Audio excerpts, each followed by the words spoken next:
श्री महावीराय नमः। जय आत्म, जय आनंद, जय देवेंद्र, जय शिव। उपाध्याय भगवान श्री जितेंद्र गुरुवे नमः। जय शशिकांता, जय सरिता, जय अजय, जय मंजुला। गुरु कृपा से गुरु चरणों में रहकर ये तुच्छ बुद्धि जो भी स्वीकार कर पाई, कुछ आपके समक्ष रखने का प्रयास करूं। श्रमण भगवान महावीर स्वामी की अंतिम देशना श्रीमद् उत्तराध्ययन सूत्र की पावन, पवित्र, आनंददायी, कल्याणकारिणी वाणी आप श्रवण कर रहे हैं, जिसमें आपने सुना प्रथम अध्ययन विनय श्रुत। फरमाया है प्रभु महावीर स्वामी ने, हे अध्यात्म योगी, हे मुमुक्षु, हे मोक्षार्थी, हे सुखार्थी, अपने जीवन का सबसे पहला सबक सीखो। कौन सा? विनय का सबक। झुकना सीख जाओ। जिसने झुकना सीख लिया, उसे इस जन्म में या अगले जन्मों में कहीं कोई अभाव नहीं है। वह आगे से आगे बढ़ता हुआ चला जाए। ज्ञानियों का, गुणवानों का आदर करना सीख। ये सबसे पहला सबक। दूसरे अध्याय का नाम है परिशः प्रविभव। दूसरे अध्याय में भगवान फरमाते हैं, हे मुमुक्षु साधकों, झुकने के बाद दूसरा गुण सीख लो, सहन करना। कौन सा? सहन करना। और सहन भी कैसे करना? रोते रोते नहीं, शिकायतें करते करते नहीं, क्योंकि सहना तो पड़ता है, पर शिकायतें करते करते सहना एक मजबूरी का नाम है। मजबूरी में सहन नहीं करना। कैसे सहन करना?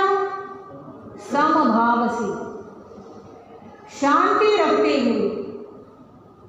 अगर समभाव पूर्वक शांति रखते हुए हम जीवन में आने वाली अनुकूल और प्रतिकूल परिस्थितियों को सहन करते हैं, तो अपने कदम मोक्ष की तरफ बढ़ा लेते। आज तीसरा अध्याय प्रारंभ होगा, जिसका नाम है चतुरंगीय। क्या नाम है? चतुरंगीय।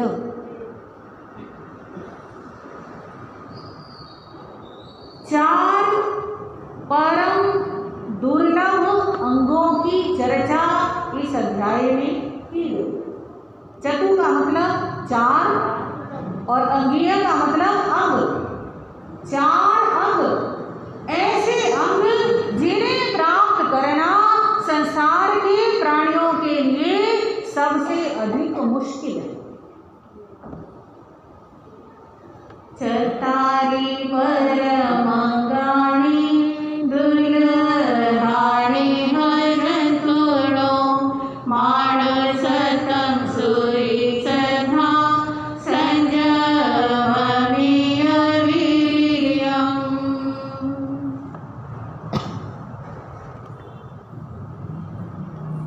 चार परम दुर्लभ अंग माणु सत्तम मनुष्य जीवन को प्राप्त करना अति दुर्लभ। सुई, श्रुति, श्रवण, सुनना, धर्म का सुनना और भी दुर्लभ। श्रद्धा अर्थात श्रद्धा, श्रद्धा का आना और भी दुर्लभ है। संयमनीय वीर्यम, संयम में पराक्रम करना, अपनी शक्ति का संयम में उपयोग करना, वो उससे भी अधिक कष्ट है।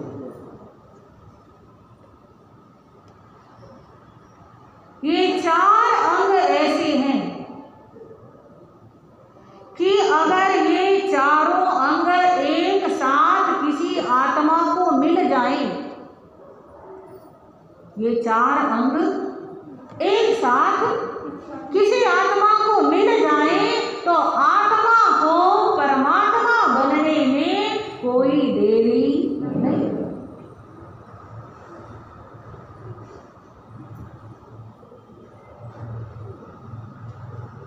इन चार अंगों में सबसे पहला अंग कौन सा?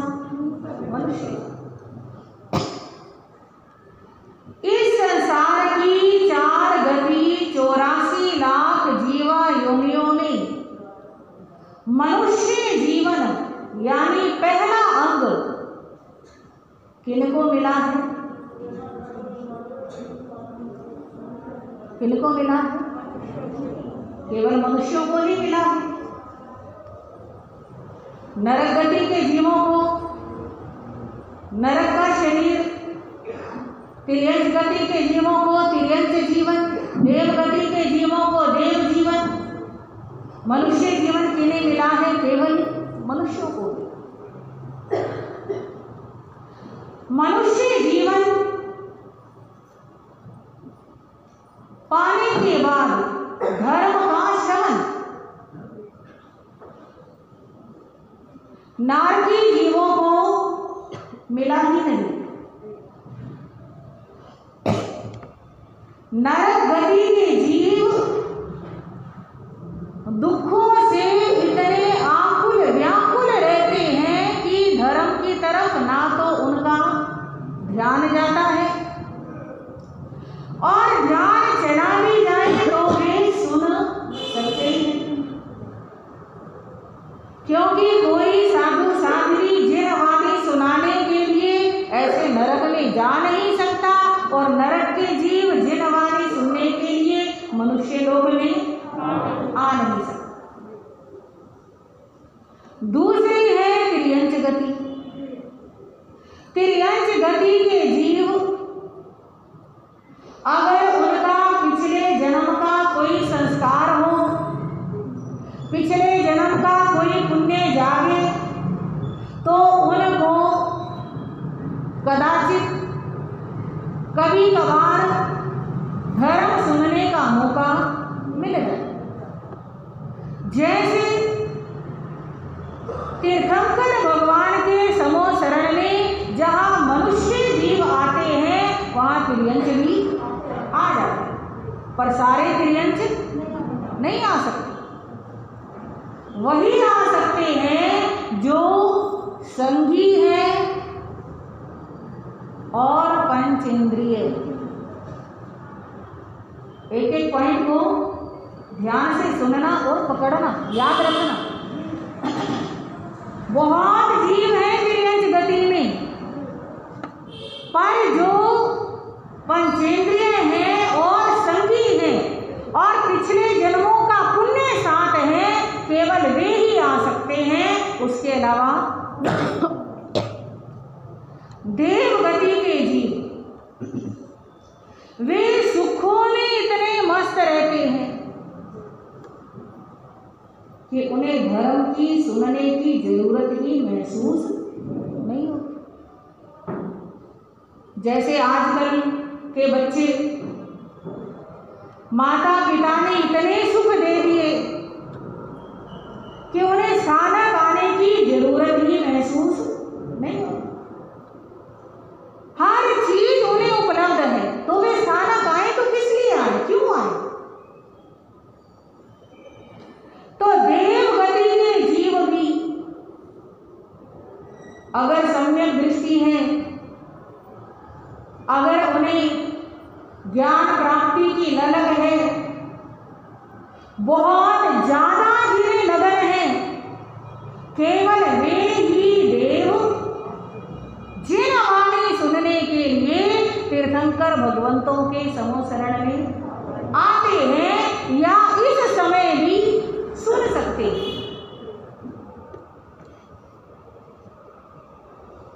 बाकी सब नहीं आ सकते। बची कौन सी गति? मनुष्य गति। मनुष्य भी सभी के सभी धर्म सुनने नहीं आते। तो पहला अंग किसे मिला? मनुष्यों को मिला। और धर्म श्रवण का सौभाग्य किसे मिल सकता है? सबसे ज्यादा आसान है धर्म को सुनना किसके लिए? मनुष्य। तीसरी है धर्म श्रद्धा, उसका भी यही हाल है। सुनेंगे तो श्रद्धा आएगी और सुनेंगे ही नहीं, ज्ञान नहीं होगा तो श्रद्धा भी कैसे आएगी? उसके बाद है आचरण। आचरण भी केवल मनुष्य गति के जीव ही कर सकते हैं, अन्य किसी गति के जीव नहीं। देवता सुन सकते हैं पर आचरण नहीं कर सकते। तिर्यक गति के जीव आचरण कर सकते हैं पर पूरा आचरण नहीं कर सकते। और नरक गति में तो संभावना ही नहीं। तो चार परम दुर्लभ अंग, इनमें सबसे पहला है मनुष्य। इसके लिए कहा गया मानुषम खू दुर्लभम, मनुष्य जीवन पाना निश्चय ही परम दुर्लभ। जितने भी धर्म ग्रंथ हैं,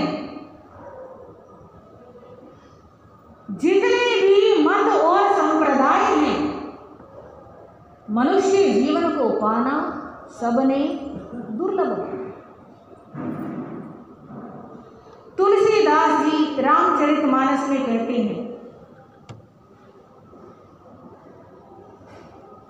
मनुष्य जीवन पाना देवताओं के लिए भी दुर्लभ है। देवता भी मन में सोचते हैं कि हमें मनुष्य जीवन कब मिले, क्योंकि उनकी आयु इतनी लंबी होती,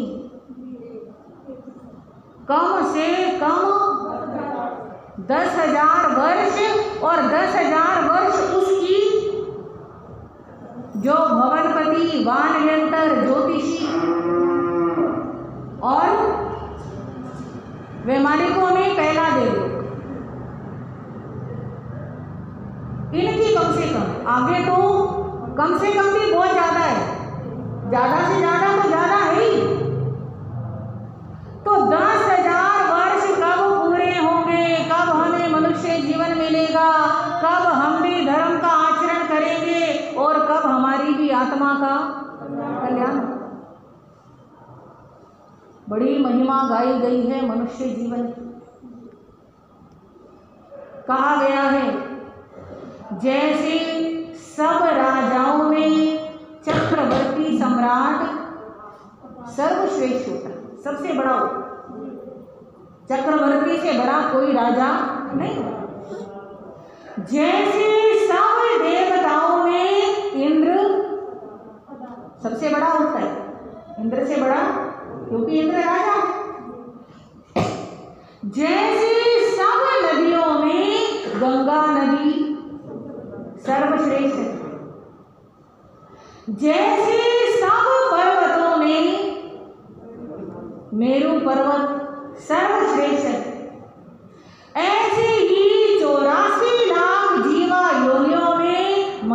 जीवन सर्वश्रेष्ठ। 3 डिग्री आती है ना, गुड, बेटर, बेस्ट, है ना? तो मनुष्य जीवन क्या है? बेस्ट। इससे श्रेष्ठ और कोई है नहीं।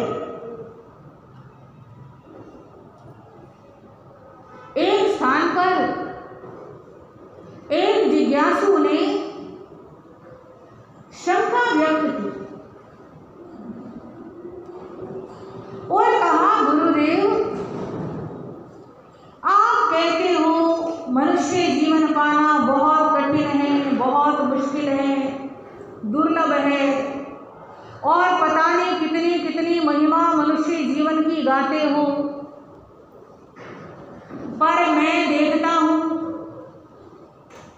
जहां देखो वही मनुष्यों की भीड़ नजर आती है। आप देखते हैं, किसी रेलवे स्टेशन पे चले जाओ, किसी बस अड्डे पे चले जाओ, किसी घूमने की जगह पे चले जाओ, किसी तीर्थ स्थान पे चले जाओ, किसी हॉस्पिटल में चले जाओ,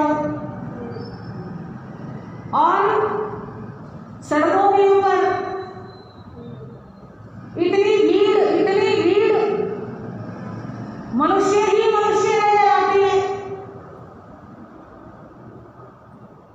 यहां तक कि बढ़ती हुई जनसंख्या इस विश्व की एक बहुत बड़ी समस्या है। सरकार जितने मर्जी रोजगार के नए नए साधन पैदा कर ले, पर बेरोजगारी घटने का नाम ही नहीं लेती। क्यों? क्योंकि जितने साधन पैदा होते हैं उससे ज्यादा जनसंख्या बढ़ जाती है। एक नौकरी के लिए फॉर्म निकलता है, 1000 बंदे चुनने हैं तो 50,000 लोग फॉर्म भरने आ जाते हैं। कोई इंटरव्यू हो, कुछ भी हो, इतनी भीड़, दिखाई तो कुछ और दे रहा है और आप कुछ और कह रहे हैं। अब गुरुजी इस शंका का समाधान करते हैं। बड़े ध्यान से सुनना सर, आंखें बंद मत करना। गुरुजी कहते हैं कि मैं आपको उदाहरण देके समझाता हूं अपनी बात को। अपनी बात का मतलब जो आज तक हमने गुरुओं से सुना है, जो आज तक हमने शास्त्रों में पढ़ा है, जो हमारे तीर्थंकर भगवंतों ने सुनाया है, उस बात को प्रमाणित करने के लिए, उस बात को आपको समझाने के लिए मैं एक उदाहरण देता हूं।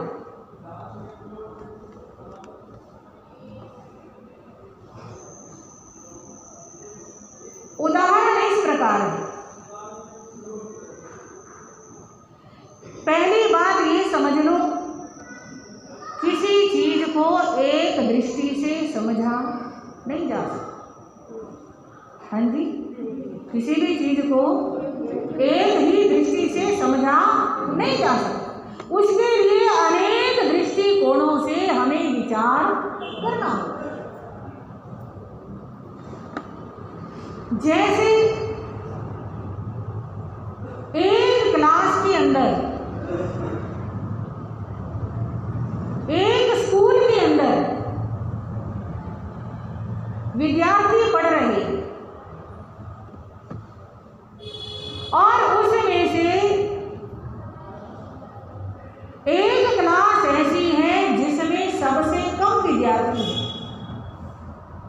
एक क्लास ऐसी है जिसमें सबसे कम विद्यार्थी, और एक व्यक्ति को कहा गया कि इस क्लास में सबसे कम विद्यार्थी, पर वो देखता है क्लास तो भरी पड़ी है, कमरे में बैठने की जगह ही नहीं है। वो कहता है आप कहते हो कि इसमें सबसे कम विद्यार्थी है, पर मैं तो देख रहा हूं कि ये क्लास ठसाठस भरी हुई है। वो कहता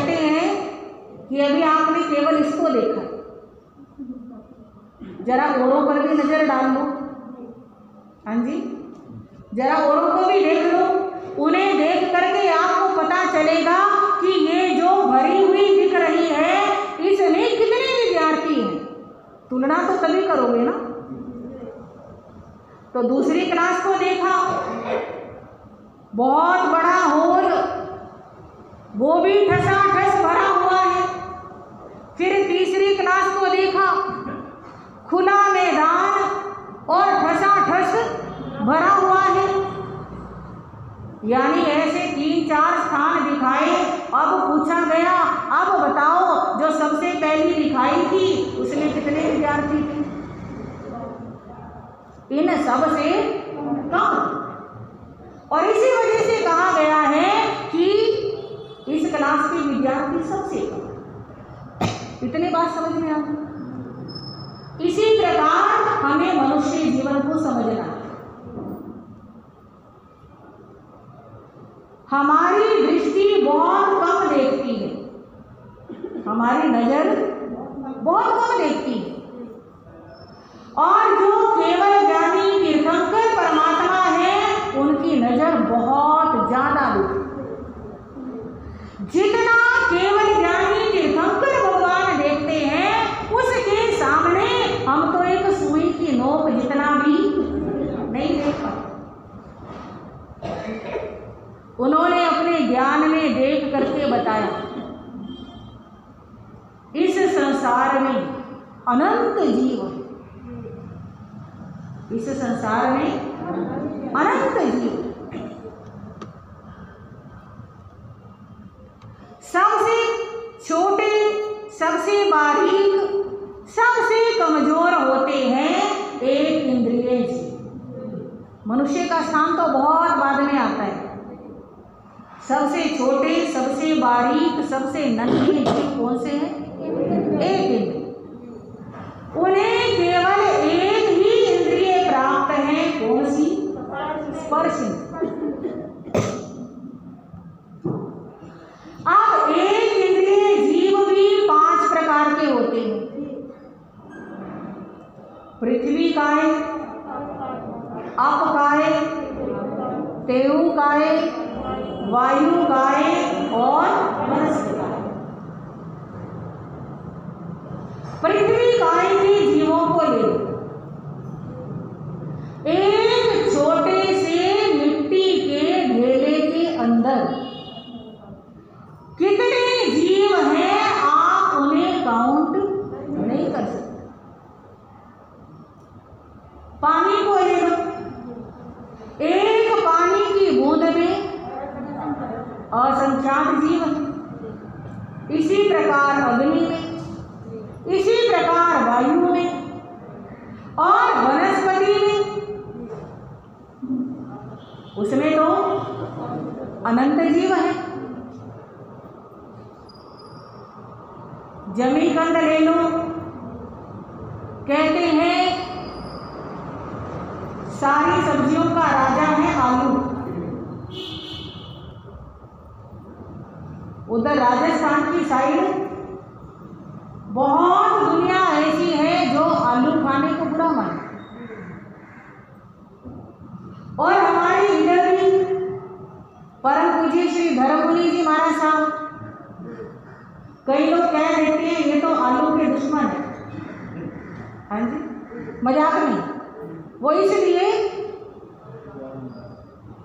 कि वो आलू का त्याग करवाते हैं। और वैसे देखा जाए तो वे आलू के दुश्मन नहीं, आलू के मित्र हैं। हाँ, क्योंकि लोग आलू को खा जाते हैं और वो आलू की क्या करते हैं? रक्षा करते हैं। तो जो रक्षा करे वही तो मित्र कहा जाएगा। तो बड़ा त्याग करवाते हैं आलू का। ऐसा कहा जाता है एक सुई, पता है ना आपको, उसमें डाल करके निकाली जाए, उसकी नोक के ऊपर भी इतने जीव आ जाते हैं जिन्हें गिना नहीं जाता।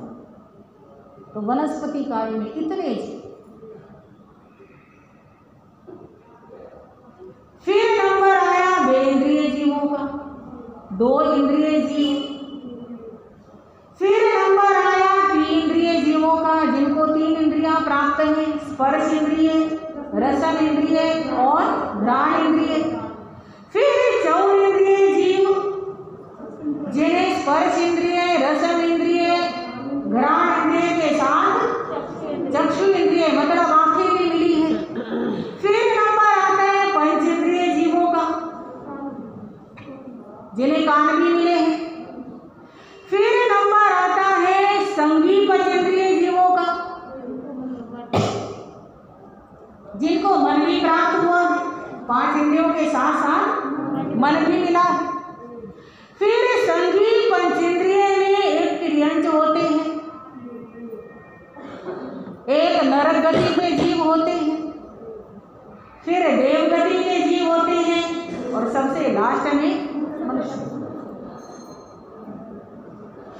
सब जगह इतने इतने जीव हैं जिनकी कोई संख्या नहीं। केवल मनुष्य ऐसे हैं, मनुष्य भी जो गर्भज मनुष्य हैं। गर्भज मतलब जो गर्भ से पैदा होते हैं, ऐसे मनुष्य जो हैं केवल उनकी संख्या बताई है, बाकी सब जगह असंख्यात अनंत, असंख्यात अनंत। मनुष्यों की भगवान ने गिन करके संख्या बताई कि कम से कम इतने मनुष्य हो सकते हैं और ज्यादा से ज्यादा इतने मनुष्य हो सकते हैं। कितने हो सकते हैं कम से कम? कितनी ही जनसंख्या बढ़ जाए, कितनी ही बढ़ती हुई जनसंख्या समस्या बढ़ जाए, बाढ़ आ जाए, मतलब इस हिसाब से जनसंख्या बढ़ जाए तो भी भगवान फरमाते हैं 29 टाइम्स 29 बार 9 का अंक लिखो। 29 बार 9 9 9 समझ आ रही? कितनी बार लिखना है? 29 बार लिखना। इतने से ज्यादा मनुष्यों की संख्या बढ़ ही नहीं सकती। और कम से कम कितने होंगे? कितने भी घट जाए, गर्भज मनुष्य कम से कम कितने होंगे? 29 टाइम्स 2 का अंक लिखिए। 2 फिर 2 2 2 2 ऐसे कितनी बार लिखना? 29 बार। 29 बार लिख करके जो अंक बनता है उससे कम मनुष्यों की संख्या नहीं होती। यानी मनुष्य कितने भी बढ़ जाएं वो काउंटेबल है, उन्हें गिना जा सकता है। कौन से मनुष्य? गर्भज मनुष्य हैं। पर याद रखना, केवल गर्भज मनुष्य ही मनुष्य नहीं होते, गर्भज के अलावा और भी अनेक तरह के मनुष्य होते हैं जिन्हें इस गिनती में नहीं गिना गया। और कौन से मनुष्य होते हैं? ये जो हम गिन रहे हैं ना, 29 बार 9 9 लिखो, उससे ज्यादा बढ़ेंगे नहीं। 29 बार 2 2 लिखो, उससे कम घटेंगे नहीं। ये जो हमने गिने हैं, गर्भज मनुष्य जो गिने हैं, ये उन्हें गिना गया है जो 15 कर्म भूमि के मनुष्य। कौन से? 15 कर्म भूमि के अलावा 30 अकर्म भूमि के मनुष्य होते हैं। जिन्होंने पढ़ रखा है उन्हें तो तुरंत समझ में आ जाएगा, जिन्होंने नहीं पढ़ा उन्हें समझाने के लिए 1-2 बातें बताती हूँ। हम सब कर्म भूमि के मनुष्य हैं। हमें कर्म भूमि के मनुष्य क्यों कहा जाता है? क्योंकि हमें हर चीज के लिए कर्म करना पड़ता है। आपको कमाना पड़ता है, पकाना पड़ता है, खाना पड़ता है, बहुत सारे काम करने पड़ते हैं। खेती बाड़ी करनी पड़ती है, खेती होगी तो अनाज मिलेगा, नहीं तो नहीं मिलेगा। वस्त्र कहीं मिलों में, फैक्ट्रियों में कहीं बनेंगे, बिकेंगे तो मिलेंगे, नहीं तो कुछ नहीं मिल सकता। ऐसे रहने के लिए आप घर बनाएंगे तो घर में रह सकते सब कुछ यहाँ करना पड़ता है, इसलिए इसे क्या बोलते हैं? कर्म भूमि बोलते हैं। हम सब कौन सी भूमि के मनुष्य हैं? कर्म भूमि के मनुष्य हैं। हमारी इस भूमि पर साधु साध्वी होते हैं, श्रावक श्राविका होते हैं, धर्म ध्यान होता है, धर्म भी होता है और पाप भी होता है। यहाँ सब प्रकार के कर्म होते हैं, अच्छे भी और बुरे भी। इसलिए इस भूमि को क्या कहा? कर्म भूमि के कहा। तो ऐसी ऐसी 15 कर्म भूमियां हैं। ऐसी ऐसी कितनी भूमियां हैं? 15। और अकर्म भूमि किसे कहते हैं? जहां कोई भी कर्म नहीं करना पड़ता, सब कुछ अपने आप मिलता है। कल्प वृक्ष होते हैं, कल्प वृक्षों से सारी इच्छाएं, सारी जरूरतें, इच्छाएं तो होती ही नहीं, जरूरतें होती हैं, जरूरतें भी बहुत कम होती हैं। ये भी एक थोड़ा समझने लायक विषय है। इच्छा और जरूरत में बहुत अंतर है। अगर आज हम जरूरत के हिसाब से जिए तो हमारे से सुखी कोई नहीं है, और अपनी इच्छाओं के हिसाब से जिए तो हमारे से दुखी कोई नहीं। तो अकर्म भूमि में इच्छाएं तो होती ही नहीं, जरूरतें होती हैं, जरूरतें भी बहुत थोड़ी होती है, और जिस मात्रा में जरूरतें हैं उससे कई गुना अधिक मात्रा में साधन उपलब्ध है। आपको एक समय का भोजन चाहिए, पर आपके पास इतना भोजन है कि आप साल भर भी खा लो तो भी कम ना पड़े। हाँ जी, ऐसे ही समझ लो अकर्म भूमि के मनुष्य हैं। उन्हें जरूरत होती है इतने से भोजन की, कितना? इतना, वो भी एक दिन छोड़ के एक दिन, 2 दिन छोड़ के एक दिन, हाँ जी, 3 दिन छोड़ के एक दिन। कितना खाना है? इतना सा। और इतने कल्प वृक्ष हैं, उन कल्प वृक्षों पर इतने फल हैं कि सब ऐसे ही ऐसे लगे रहते हैं। उन्हें ये इच्छा नहीं होती कि कल के लिए जोड़ के रखे। हमें इच्छा होती है ना, कल क्या होगा, आज कुछ जोड़ेंगे तो कल काम आएंगे, इसी वजह से हम परेशान हैं। पर उन्हें कोई इच्छा होती है, पता है सब कुछ प्रचुर मात्रा में है, किस लिए जोड़ के रखना, बड़े मस्त रहते हैं और उन्हें कुछ भी करने की जरूरत नहीं। और इसी वजह से उन्हें धर्म की जरूरत नहीं होती और पाप की भी जरूरत। पकड़ आ रही है बात सबको? जहाँ धर्म भी नहीं है, पाप भी नहीं है, कोई कर्म भी नहीं करना, बस मस्त रहना है, आनंदित रहना है, उसे कहते हैं अकर्म भूमि। मनुष्य ही होते हैं, उस भूमि के लोग भी मनुष्य ही होते हैं, बड़े सुंदर होते हैं। कोई झगड़ा नहीं, कोई लड़ाई नहीं, कोई मन में किसी के लिए बैर नहीं, क्रोध नहीं, कुछ भी नहीं, बस शांत। अकर्म भूमि को भोग भूमि भी कहा जाता है। अकर्म भूमि को भोग भूमि भी कहा जाता है। आज भी है ऐसी भूमियां, आज भी है ऐसी भूमियां। शास्त्रों के अनुसार हम पढ़ें, हमें पता चलेगा। हम तो कुछ भी नहीं देखते हैं जितना भगवान ने देख के बताया। कई लोग कह देते हैं आप तो ये कहते हो और साइंस ये कहती है, तो हम ये कहते हैं कि साइंस तो अभी चल रही है, आगे आगे और बढ़ रही है, नई नई खोज कर रही है। आज जो खोज की है, कहेंगे ये चीज लास्ट है, इससे आगे और कुछ नहीं। पर कल कोई और वैज्ञानिक होता है, उससे आगे की चीज खोज लेता है, वो कहते हैं कि नहीं, जो पहले बताया था वो बाद में है, जो मैं अब बता रहा हूँ ये लास्ट है, उससे आगे कुछ नहीं है। तो साइंस तो नई नई खोजें कर रही है, और साइंस को नई नई खोजें करने का आधार भी इन आगमों से मिल रहा है।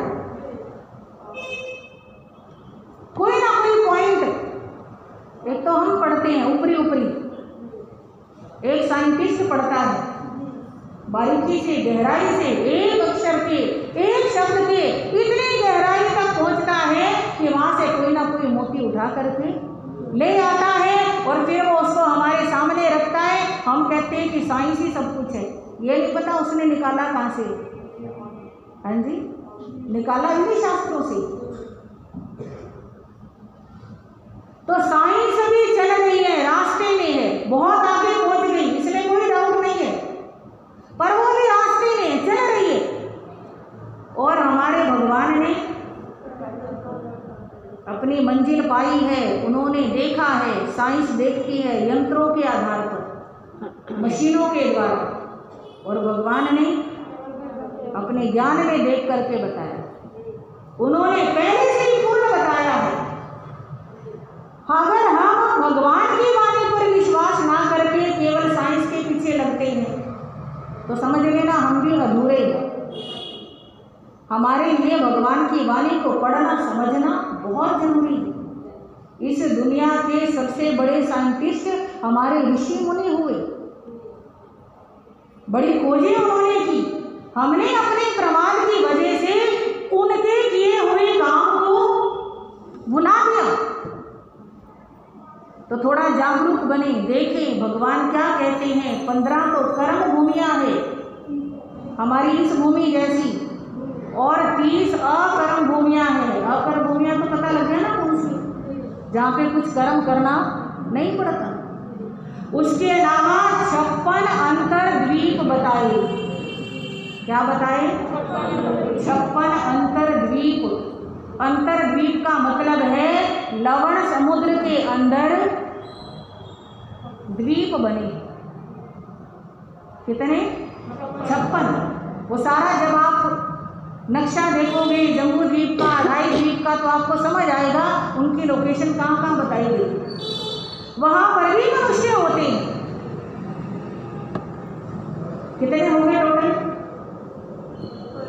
15 कर्म भूमि के, 30 अकर्म भूमि के, और 56 अंतरद्वीपों के। कितने हो गए?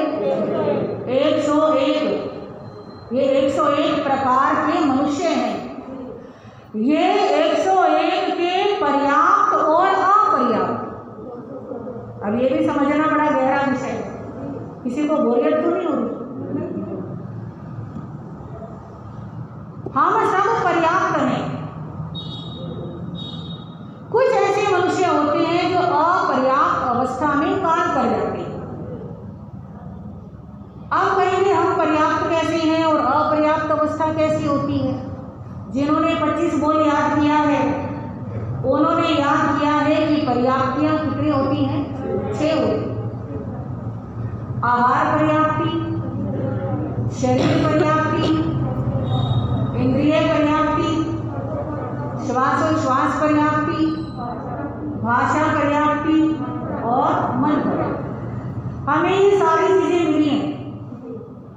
आहार भी मिला, शरीर भी मिला, इंद्रियां भी हैं, सांस भी लेते छोड़ते हैं, भाषा भी है, बोलते हैं, और मन भी है सोचने समझने के लिए। पर ये सारी चीजें सब मनुष्यों को नहीं मिलती। जिस समय जीव मां के गर्भ में आता है, गर्भ में आते ही अंतर मुहूर्त के अंतर मुहूर्त यानी 48 मिनट के अंदर इन सारी शक्तियों का बीज डल जाता है। तो जिसके अंदर ये बीज डल गए वे तो पर्याप्त हो गए, यानी बीज डल गया तो उन्हें अब आगे फसल आएगी, सब कुछ मिलेगा। पर वे ऐसे होते हैं ये 6 पर्याप्तियां बीज रूप में मिल क्या कहा जाता है? अपर्याप्त। तो 101 तो पर्याप्त और 101 अपर्याप्त। और 101 होते हैं समूर्छी मनुष्य। समूर्छी मनुष्य अर्थात इन 101 प्रकार के जो पर्याप्त वाले मनुष्य हैं, उनकी गंदगी में जो उत्पन्न होते हैं, जैसे किसी की डेड बॉडी पड़ी है, उसमें जीव उत्पन्न हो जाते हैं। कहीं मल मूत्र पड़ा है, उसमें उत्पन्न हो जाते हैं। कहीं नाक का मैल है, कहीं पसीना है ना, इस तरह की गंदगी वाले स्थानों में उत्पन्न हो जाते हैं। तो इस प्रकार ये कितने हो गए? 303। याद हो गए सबको? 101 कैसे बनाए थे? 15 गर्म भूमि के, 30 अगर्म भूमि के, 56 अंतर्द्वीपों के, ये 101 हुए। इन 101 का अपर्याप्त 202 हुए और 101 समूची मनुष्य, ये कितने हो गए? 303 हो गए। इन 303 प्रकार के मनुष्यों में से केवल 15 गर्म भूमि के मनुष्य धर्म कर सकते हैं और कोई मनुष्य धर्म नहीं कर सकते। हमें नजर कितने आते हैं? इन 15 गर्म भूमियों में से भी केवल जितने हमारे भारतवर्ष में हैं, भारतवर्ष में भी सारे कहाँ नजर आते हैं? हाँ जी, अपने बुद्ध विहार में भी सारे कहाँ नजर आते हैं? अपने मोहल्ले में, अपनी गली में भी सारे कहाँ नजर आते हैं? हम तो बहुत कम देखते हैं और भगवान ने सबको देखा और इसलिए उन्होंने बताया। पहली बात तो ये, संसार की अन्य गतियों, अन्य जातियों, अन्य योनियों की, जीवों की अपेक्षा इन मनुष्यों की संख्या ही बहुत थोड़ी है और उस संख्या में से भी धर्म ध्यान करने वाले मनुष्य बहुत थोड़े हैं। इसलिए ये मत समझो आपको मनुष्य बहुत सारे दिखाई देते हैं तो वे सारे मनुष्य हैं। उसमें धर्म ध्यान करने वाले सच्चे इंसान, हाँ जी, बहुत थोड़े हैं और भी थोड़े हैं। तो मनुष्य गति का, मनुष्य जीवन का बहुत बहुत विस्तृत वर्णन है। वैसे हमारे आगमों में हर चीज को बड़ा विश्लेषित करके समझाया गया। हम थोड़ा सा पढ़ें, समझें, जानें, हमें हमारा परिचय प्राप्त होगा। अभी तक तो हम अपने आप को गीता सीता मानते हैं, हैं जी। मैं कौन हूँ? मेरा नाम ये है, मेरा काम ये है, मेरा घर ये है, मेरा परिवार ये है। अभी तक तो यही जानते हैं, पर जब भगवान की दृष्टि से सारे मनुष्यों को देखेंगे तो पता चलेगा कि मैं कौन हूँ। इतने सब मनुष्यों के बीच में मैं कौन हूँ? कुछ भी नहीं हूँ। तो हमें अपने जीवन की दुर्लभता का भी समझ में आएगा कि किस प्रकार हमारा जीवन दुर्लभ है। आप आते रहें, सुनते रहें, बड़ा विस्तृत वर्णन है। अभी तो हमने एक ही दृष्टि से देखा है, हाँ जी। इस दृष्टि से कि बाकी पृथ्वी काय में एक ढेले में इतने जीव, अप काय में एक बूंद में इतने जीव, तेऊ काय में अब, है ना, तो उनमें इतनी इतनी सी जगह में इतने इतने जीव हैं और मनुष्य इतनी बड़ी संख्या में, इतने बड़े होल में कितने हैं? गिन लो आप। मनुष्यों को तो गिना जा सकता है ना, पर इन जीवों को गिना भी, मतलब इतनी सी जगह में इतने जीव आ जाते हैं कि गिना नहीं जा सकता। और हम इतनी बड़ी जगह में जितने भी आ जाए सबको गिना जा सकता है। तो मनुष्यों की तो संख्या है और गति जाति के जीवों की कोई संख्या भी नहीं है। और भी अनेक दृष्टियों से हम अपने जीवन के महत्व को समझने का प्रयास करेंगे। एक बार हमें ये समझ में आ जाए कि ये मनुष्य जीवन बड़ी मुश्किल से मिला है, फिर आगे के अंगों का तो हम अपने आप आचरण करेंगे। तो एक बार समझना हमारे लिए जरूरी है। आते रहें, सुनते रहें, समझते रहें।